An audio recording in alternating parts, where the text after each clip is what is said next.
25 years ago, the Lange 1 was launched, and now, 25 years later, it's time to have a look back at the Lange 1 family with watch journalist SJX of watchesbysjx.com. So, of course, you were aged only 8 when the Lange 1 was first released, but you did get to know about it fairly soon in your career, didn't you? I first saw the Lange 1 sometime in the late 90s when I was a teenager. I had just gotten interested in watches at the time, so I did some research. I went online. The internet was new then. I had books, and that's where I saw the Lange 1. And it looked like a really interesting watch because at the time, such a design with off-center subdials, it wasn't common, so the watch was unusual. And then I was fortunate enough that a retailer in Singapore was quite an early retailer of Lange, so I could see a watch in person.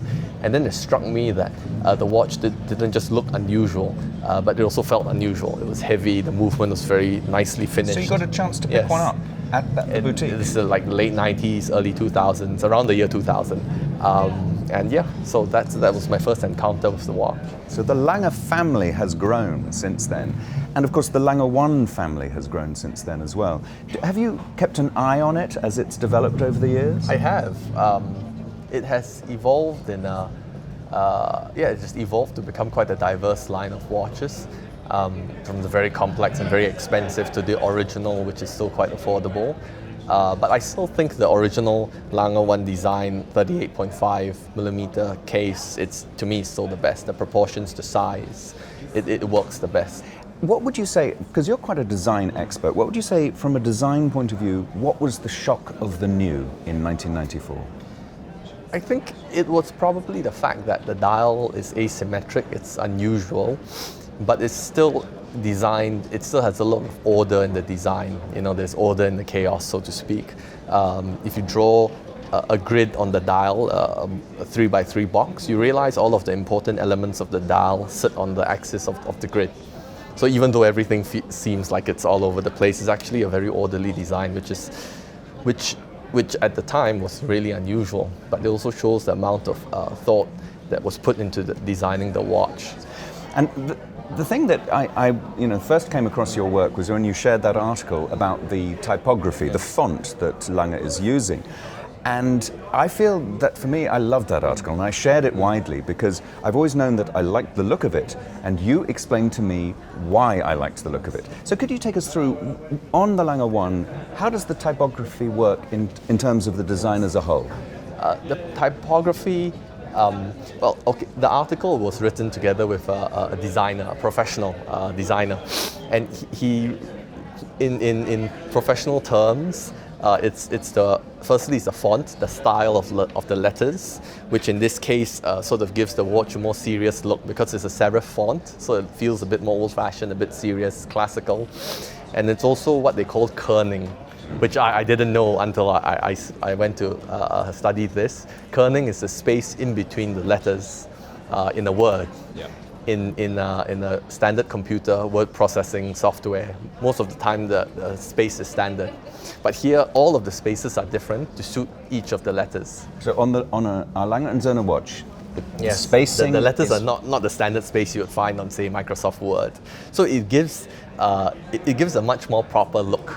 Most of the time, if you're not a professional, even for myself, you feel it's different, but you can't really put your finger on it. Exactly. But for professionals, they realize it's the weight of the letters, the thickness of the lines, the spaces of the letters between each of the letters. All of this makes a difference. And the difference is that it gives the watch a different feel.